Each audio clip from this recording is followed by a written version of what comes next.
Buenos días, buenas tardes, buenas noches. En esta ocasión vamos a ver cuantificación de proteínas por un método alterno al método Kendall.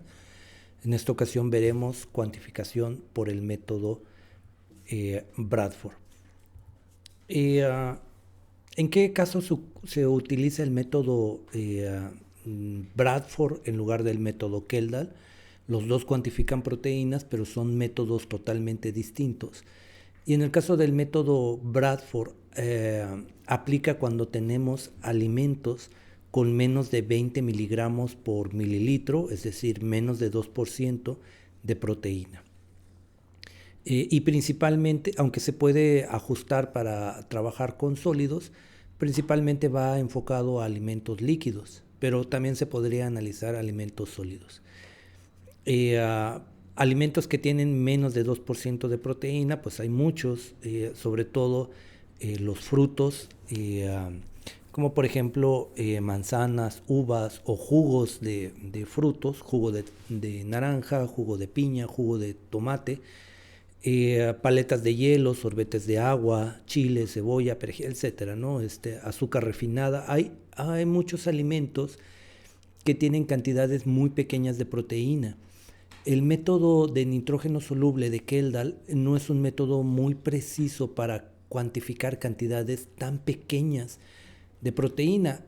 El método Bradford, por otro lado, permite cuantificar cantidades sumamente pequeñas de proteína, pero se vuelve muy impreciso para cuantificar cantidades grandes de proteínas. Por ejemplo, un queso que pueda tener más de 5% de proteína, o un jamón o carne, este método no es recomendable para ese tipo de productos. Sin embargo, si tratamos con un alimento como los aquí descritos en la diapositiva, el método Bradford es muy adecuado para este tipo de alimentos. Existe el principio del método, es un método colorimétrico, utiliza un reactivo que se conoce como reactivo de Bradford. Hay otros métodos similares a este método de Bradford, que es el método de Lowry y el método de Buret. Ambos son similares en el principio, aunque ocupan colorantes distintos o preparaciones distintas, pero el principio es muy semejante en los dos casos. Es decir, se utiliza un colorante que tiene una alta afinidad por las proteínas, una alta interacción con las proteínas, y que al combinarse este colorante con las proteínas cambia su coloración. Y entonces es indicador del contenido de proteínas. Son métodos rápidos, son muy eficaces, muy eficientes, rápidos, mucho más rápidos y baratos que el de nitrógeno soluble. El problema con estos métodos nuevamente es que solo sirven para cuantificar cantidades muy pequeñas de proteína. No sé si sea el problema o a lo mejor es la virtud, porque en muchas ocasiones alimentos con muy poca cantidad de proteína, si lo analizáramos por Kendall, nos daría aparentemente que no tiene proteína, y a lo mejor sí tiene una cantidad muy pequeñita de proteína el alimento. Entonces son métodos muy sencillos, muy simples. Es un reactivo que ya se vende como tal, el reactivo de Bradford. Se vende comercialmente. Es un poco caro el reactivo. Es un poco caro comprarlo, pero hacerlo el reactivo es barato, porque se puede comprar azul de Comacie G250, que es la base para el reactivo de Bradford. Este azul de Comacie G250 se compra el polvo y se puede preparar la solución de Bradford, es decir, esta solución que un poco más adelante les comento cómo se disuelve el reactivo de Bradford, y va a permitir hacer la cuantificación de proteínas. Básicamente este que vemos acá de este lado es el del lado derecho de la pantalla, es el colorante azul de Comacie brillante G250, el cual podemos ver que tiene múltiples anillos fenólicos, y también tiene, bueno, tiene otros grupos funcionales pegados, y estos, cuando se encuentran en presencia de proteínas, va a hacer interacciones hidrofóbicas, alguna parte de la sección del colorante G azul de Comasia 250 va a hacer interacciones hidrofóbicas, como aquí las podemos ver, con aminoácidos muy específicos, obviamente aminoácidos hidrofóbicos o con grupo R hidrofóbico, como puede ser el triptófano y la fenilalanina, y va a hacer estas interacciones hidrofóbicas con una región hidrofóbica del mismo colorante, pero además tiene la capacidad de hacer interacciones electrostáticas, los sulfatos con algunos aminoácidos cargados positivamente, como puede ser la histidina, la arginina o la lisina. Y entonces estas interacciones va a generar una fuerte formación de complejos entre proteína y colorante, que hace que cuando se forman los complejos, originalmente el azul de Comasie es de coloración rojo café. Esa es la coloración normal del azul de Comasie, bueno, del colorante, pero cuando forma un complejo con las proteínas se torna de color azul.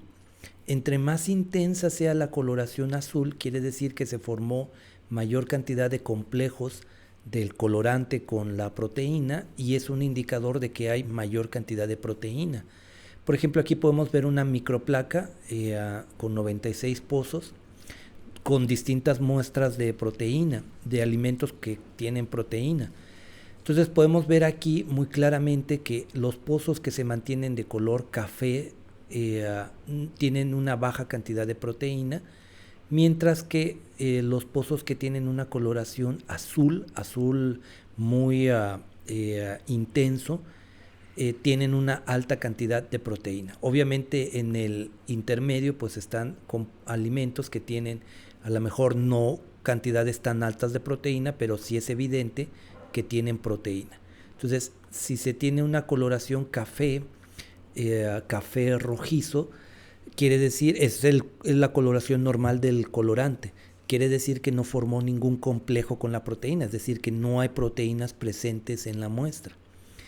Y este es el principio. Entonces es un principio colorimétrico, lo cual pues obviamente podemos seguirlo mediante un espectrofotómetro o un colorímetro a una longitud de onda de 595 nanómetros. Las diferencias, recuerden, el espectrofotómetro tiene un prisma monocromador que permite tener cualquier longitud de onda, mientras que los colorímetros también pueden medir ciertas longitudes de onda, pero trabajan por medio de filtros. Esa es la principal diferencia entre un espectrofotómetro y un colorímetro. Pueden ocupar cualquiera de los dos siempre y cuando tengan una longitud de onda cercana, o logren una longitud de onda cercana a los 595 nanómetros, porque es donde se encuentra la mayor respuesta o la mayor absorbancia. Recuerden que cuando se hacen barridos se pueden observar el pico máximo donde absorbe la especie, en este caso por ejemplo 595, pero si ustedes llegaran a tener un filtro a lo mejor de 590, pues tal vez no van a tener los 595, es decir, la respuesta máxima, pero van a estar muy cerca de la respuesta máxima. Entonces se va a necesitar para esta prueba un espectrofotómetro o un microlector de placas, celdas de plástico o microplacas de plástico, según este es un microlector de placas, micropipetas y puntas, el reactivo de Bradford, y para poder cuantificar, porque obviamente aquí van a tener solamente patrones de color, pero para saber qué cantidad de proteínas se tienen, lo que se hace es que se construye una curva de calibración, que de hecho estas dos hileras que se muestran aquí es la curva de calibración que se hizo, es decir, se preparan soluciones de proteína, agua con proteína, a concentraciones conocidas. Esta de aquí, por ejemplo, es 0%, es el blanco, no tiene nada de proteína, es puramente agua destilada. Y conforme va aumentando, se van haciendo estándares a distintas concentraciones. Y obviamente es obvio que cuando va aumentándose la concentración de proteína, va aumentando la intensidad del color. Entonces esta es la curva de calibración que aquí en este caso se puso por duplicado. La proteína, se puede ocupar cualquier proteína pura, o sea, siempre y cuando ustedes sepan que tienen proteína pura, un estándar de proteína. Puede ser caseína, puede ser proteína de soya, puede ser cualquier tipo de proteína, pero comúnmente se utiliza como estándar de proteína la albúmina bovina. Pero si ustedes no tienen albúmina bovina, se puede utilizar cualquier otro tipo de estándar de proteína pura, o sea que ustedes sepan que es proteína. Y quedan muy bien las curvas, no pasa nada. De hecho, lo recomendable sería tener curvas de distintas proteínas, porque obviamente, por ejemplo, si van a analizar, no sé, algún producto que lleva derivados lácteos y que van a saber que está la proteína de la leche ahí, pues a lo mejor utilizar como estándar ya sea proteína sérica o proteína o caseína. Si ustedes saben que están analizando un alimento que tiene a lo mejor proteína de soya, pues si tienen la oportunidad consigan proteína de soya. Pero tampoco no es limitante. Si no saben qué tipo de proteína es, lo más común es utilizar albúmina como estándar de proteína. ¿Cómo es el procedimiento? Es un procedimiento súper simple y vamos a partir de 250 microlitros. Esto está diseñado para la microplaca, pero si ustedes van a ocupar una celda del espectrofotómetro de 3 mililitros, bueno, entonces pueden ustedes escalar o proporcionar estas cantidades que aquí les aparecen, ¿no? Entonces, se van a depositar 250 microlitros del reactivo de Bradford. Y ahorita este 1 se refiere a una nota 1 que está acá abajo, ¿no? 250 microlitros del reactivo de Bradford es lo primero que hay que hacer. En el pozo de la microplaca, estas son las microplacas, estas que están aquí son las microplacas, tienen 96 pozos. En el pozo de la microplaca se van a depositar primero 250 microlitros del reactivo de Bradford, este reactivo de Bradford. Posteriormente se le van a adicionar 5 microlitros de la muestra. Aquí le vamos a adicionar 5 microlitros de la muestra. Y con la punta de la micropipeta, porque son cantidades muy pequeñitas, lo que se va a hacer es que se va a absorber y se va a desorber la muestra para intentar mezclar muy bien el colorante con nuestra muestra que acabamos de poner.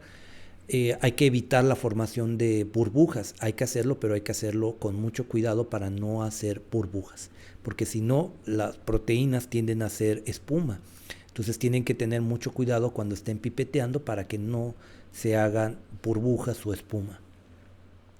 Entonces son 250 microlitros de la muestra, 5 microlitros de la muestra, y eso es todo. El blanco, obviamente siempre se tiene que correr un blanco, siempre se corre un blanco, el cual serían 250 microlitros de reactivo de Bradford y 5 microlitros no de la muestra, sino de agua. En este caso sería agua, lo que ponemos, agua destilada, desionizada, que obviamente no contiene proteínas. Se mezcla, se va a dejar que reaccione 5 minutos a 25 grados centígrados. No es necesario protegerlo de la luz, no es una reacción sensible a la luz. Hay muchas otras reacciones, posteriormente cuando veamos azúcares reductores o polifenoles. Sí, hay algunas que sí son, que son colorantes que son muy sensibles a la luz. Pero en el caso del reactivo de Bradford no pasa nada, no va a haber decoloración ni aumento del color, no es sensible a la luz. Se deja incubar 5 minutos a temperatura ambiente, tampoco no se degrada con el tiempo, es decir, si ustedes lo dejan reaccionar una hora no va a cambiar el resultado, si es entre 5 minutos y una hora o 5 horas o lo dejan de un día para otro, no va a cambiar el resultado de Bradford. Hemos dejado placas o a veces las placas sucias se quedan ahí y no cambia la intensidad del color, es decir, no se degrada el color de un día para otro ni nada, ¿no? O sea, es muy estable, es una reacción muy, muy estable. Porque el complejo que se forma del colorante con la proteína es muy fuerte, es una interacción muy fuerte. Eh, el reactivo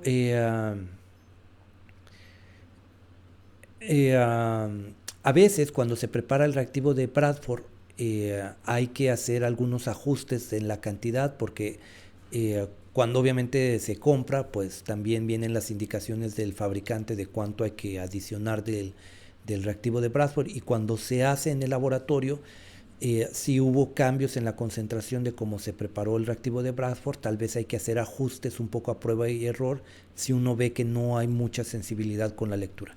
Pero esto es de manera general, ¿no? Más o menos es la proporción que se tiene que utilizar en esta prueba. Me voy a regresar a ver si no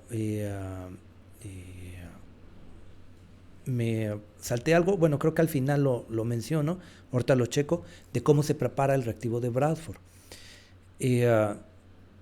Como les comenté, para poder hacer la cuantificación, este es un método muy sencillo, pero para poder hacer la cuantificación necesitamos crear una curva de calibración con BCA, es lo más común, pero puede ocuparse cualquier otra proteína. Ahorita al final de esta presentación de PowerPoint les voy a poner datos en Excel, datos reales del laboratorio de una muestra de jugo y de los estándares utilizados.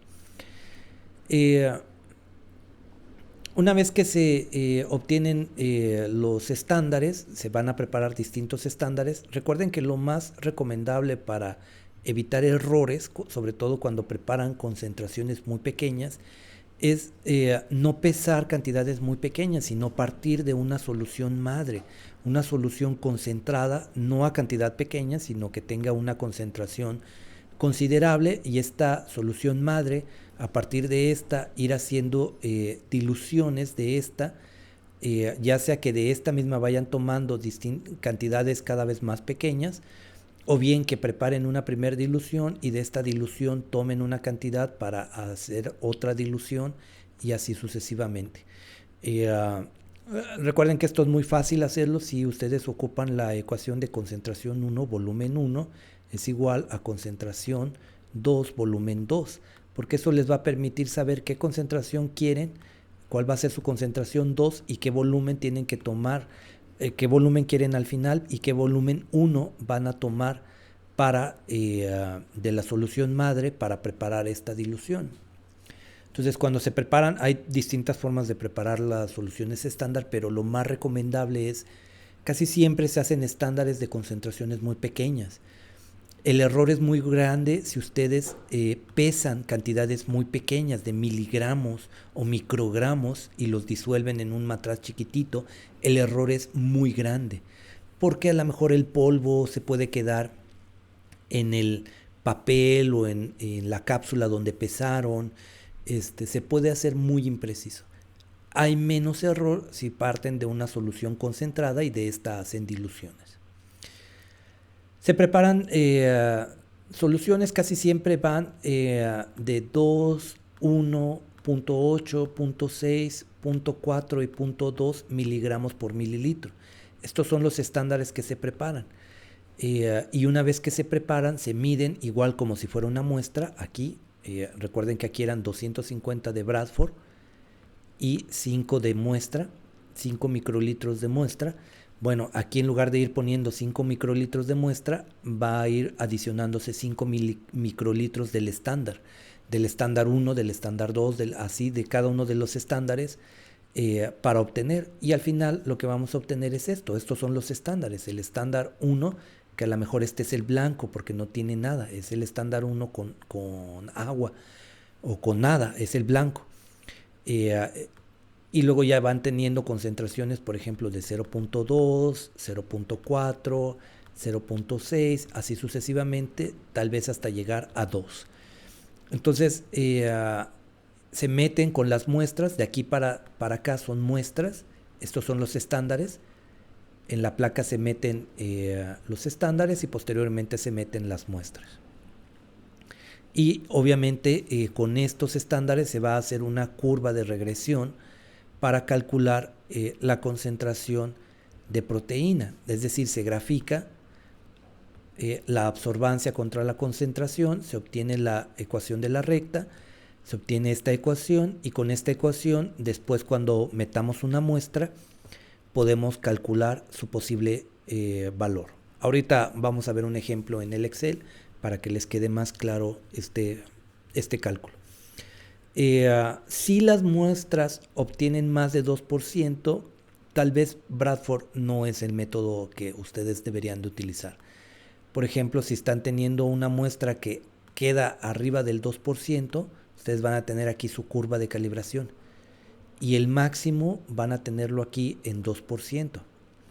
Arriba del 2% ya no se recomienda porque la absorbancia va a ser muy grande y van a empezar a tener un efecto no lineal, según la teoría de Birlambir. Es decir, que llega un momento en el que la concentración se vuelve independiente de la absorbancia. La absorbancia se vuelve independiente de la concentración. Ya no hay relación lineal entre una y otra. Entonces siempre tenemos que buscar estar dentro de esta linealidad.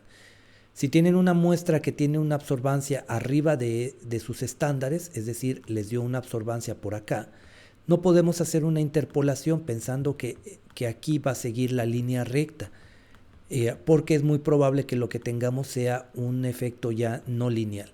Entonces, y si se va todavía más la absorbancia para acá arriba, no podemos hacer una extrapolación, porque es muy probable que vayamos a tener un error muy grande entre lo que estamos prediciendo y lo que realmente tiene el alimento. Por lo tanto, lo que tenemos que hacer, esto no se vale, no se puede hacer una extrapolación. Lo que tendríamos que hacer es hacer diluciones, es decir, nuestra muestra diluirla. Por ejemplo, no sé, tomar 1 mililitro de la muestra, pasarla a 9 mililitros de agua y estamos haciendo una dilución 1:10. Y eso lo que va a hacer es que si teníamos, no sé, 15 miligramos de proteína por mililitro, al hacer esta dilución 1:10 vamos a tener 1.5, es decir, ya va a quedar aquí adentro de nuestra curva de calibración. Entonces hay que hacer diluciones para hacerlo. Pero si se dispara demasiado, es muy probable nuevamente que Bradford no sea el método adecuado para medirlo. Probablemente van a necesitar utilizar Keldal para hacer el análisis de proteína. Yo les comento que el reactivo de Bradford se vende comercialmente, es decir, ustedes pueden comprar el reactivo de Bradford. Es caro si lo compran en Sigma Aldrich, pero es más barato si ustedes compran el reactivo, el colorante, el azul de Comacie brillante G250, y lo preparan porque lo único que hay que hacer es tomar 100 miligramos, es una cantidad súper pequeña, y los van a diluir primero en 50 mililitros de etanol al 95%, ya que se haya diluido el colorante. Se hacen a veces pequeñas piedritas, hay que estarlo agitando y meneando en el vórtex para que se disuelva por completo. Y ya que se disolvió, hay que adicionarle 100 mililitros de ácido fosfórico al 85%. Y ya que se tiene esta mezcla, se afora finalmente con agua destilada desionizada a 1 litro, ¿no? Se afora a 1 litro con agua destilada desionizada y de esa manera ya tienen su reactivo de Bradford. El reactivo de Bradford, por precaución, se recomienda ponerlo en un frasco opaco, en refrigeración hasta que se vaya a utilizar. Y como si se dan cuenta la prueba requiere 250 microlitros, bueno, ustedes pueden preparar 1 litro y les va a durar ahí muchísimo tiempo, porque se ocupa para cada prueba o cuantificación cantidades sumamente pequeñas de reactivo para hacer la medición. Si la muestra es sólida, porque todo esto lo que estamos diciendo desde el principio es que se adicionan 5 microlitros de la muestra. Obviamente que si tienen un jugo, pues está fácil, le ponen aquí el jugo. Si tienen una manzana, es relativamente fácil porque lo que pueden hacer es pasarla por un extractor la manzana o comprimirla en una prensa y el jugo que sale es el que lo van a analizar o lo muelen por completo. Pero si fuera, por ejemplo, no sé, chile o alguna otra muestra que pueda ser un poco sólida, el método Bradford lo que tendríamos que hacer es moler la muestra con buffer de fosfato pH 6 en una proporción 1:10. Hay que tomar en cuenta que en esa proporción 1:10, esa proporción se va a tomar como si hubiéramos hecho una dilución de nuestra muestra. Es decir, si nosotros tenemos, no sé, un chile jalapeño de 10 gramos, estoy poniendo un dato, ¿no? Lo vamos a moler con 100 mililitros de agua, de buffer, se va a moler, pero esto ya se va a considerar una dilución 1:10, porque estamos adicionando 10 veces el peso, en este caso es sería peso-volumen. Estamos adicionando 10 veces el volumen del peso original del chile. Entonces sería una primera dilución 1:10. Se muele muy bien, y de esto simplemente se deja reposar un poco y seguramente va a sedimentar un poco y se va a tomar ahí una muestra, los 5 microlitros que se necesitan para hacer el análisis.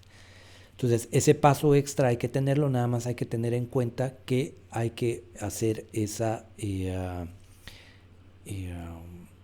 ajuste al final de los datos. Vamos a ver ahora un video sobre la cuantificación de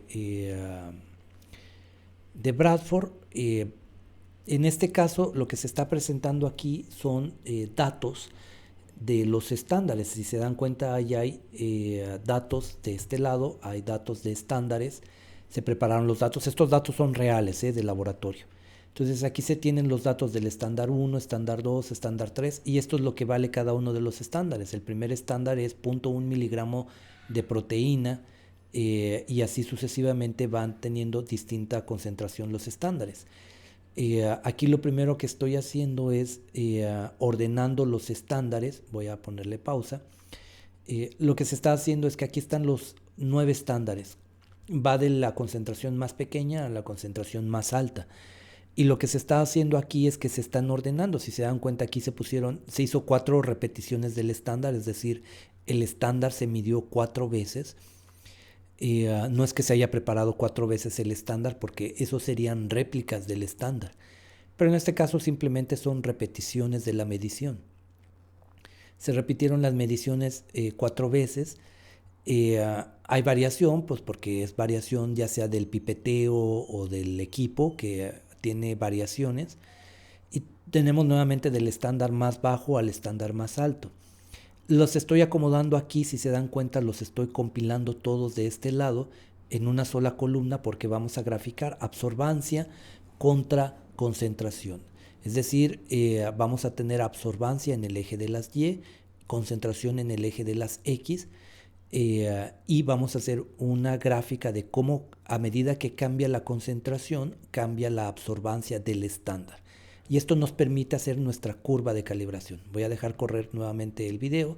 Ahí se están compilando los datos en una sola columna. Podemos ver que ya están compilados los de concentración. Ahora vamos a ver los estándares. Los primeros estándares, todos son de miligramos de proteína por mililitro. Es decir, 0.1, 0.2, 0.3. Y estas fueron las absorbancias. Obviamente, a medida que iban aumentando la concentración de la proteína, va aumentando la absorbancia. Hay una relación lineal entre concentración y proteína. Entonces podemos ver ahí los datos. Llegan hasta 1 miligramo de proteína por mililitro de agua. Esos fueron los estándares que se prepararon. Concentración contra absorbancia. Ahora hay que graficar concentración contra absorbancia, seleccionamos las columnas y le pedimos a Excel que grafique. Entonces se va a hacer insertar la gráfica, una gráfica de dispersión de puntos, y se grafica ahí. Nada más que ahí hay un error porque está agarrando concentración como eje Y y absorbancia como eje X. El eje X es de la variable dependiente, es decir, de la variable independiente.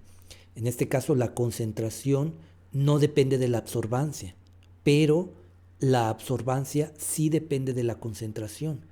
El eje X es de la variable independiente y Y es la variable dependiente. Solamente pregúntense quién depende de quién. En este caso ya se corrigió y la absorbancia está en el eje de las Y y la concentración está en el eje de las X.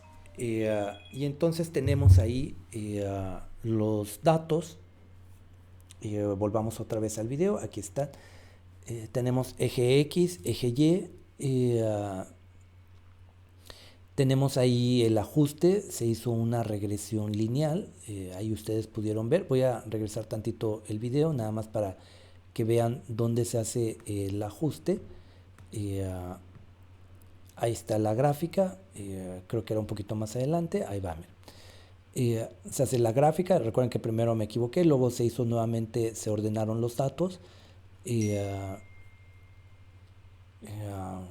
luego después de eso empezaron ahí agregar la línea de tendencia. Ahí está la línea de tendencia, presentar el gráfico, presentar la R cuadrada, y ahí tenemos nuestra ecuación.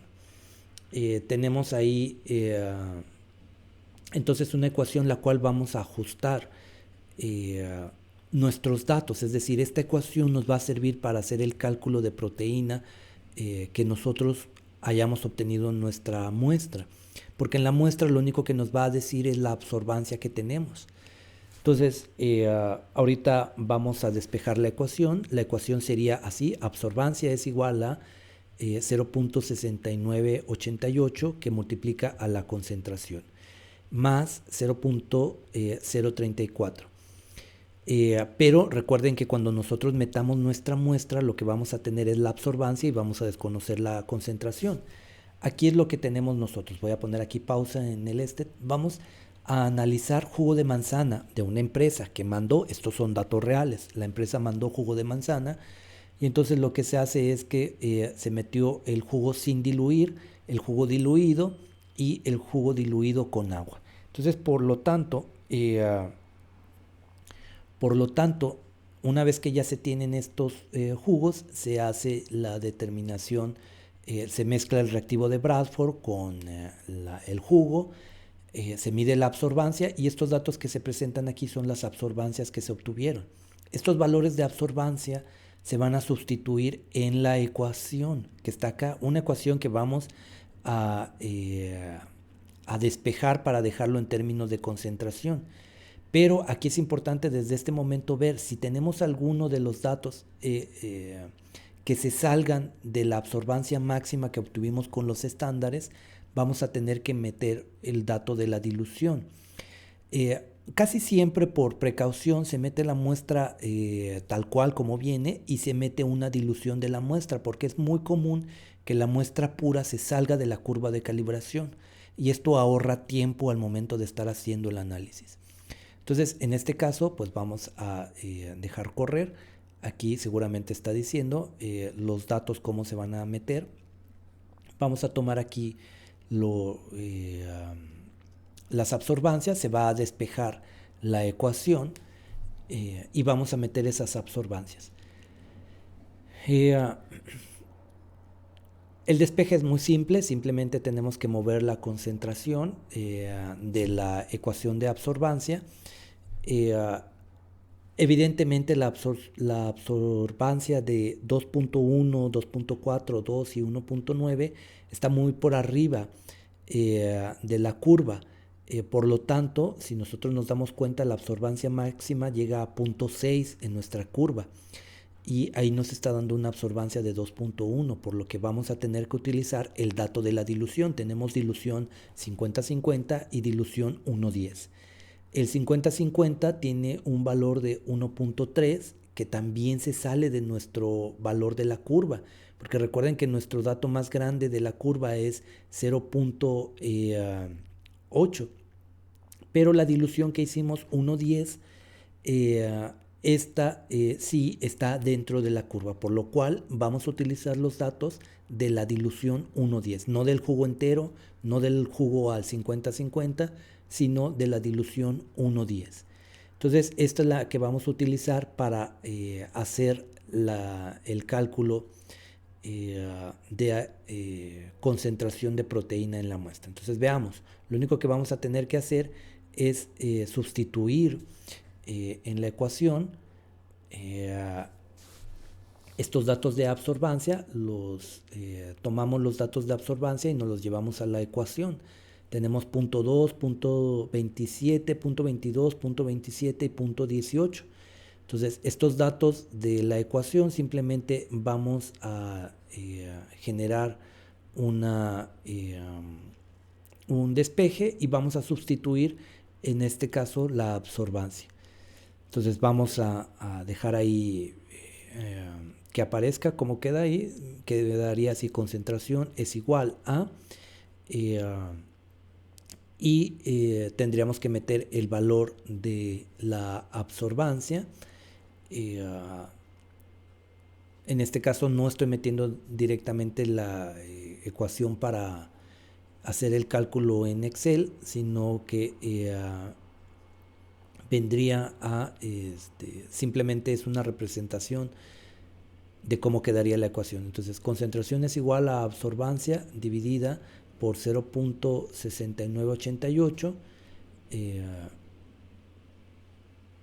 se cierran los paréntesis, es importante mantener los paréntesis, menos 0.034, y eso ahora sí lo vamos a poner como fórmula ahí en Excel, que vendría siendo de la siguiente forma: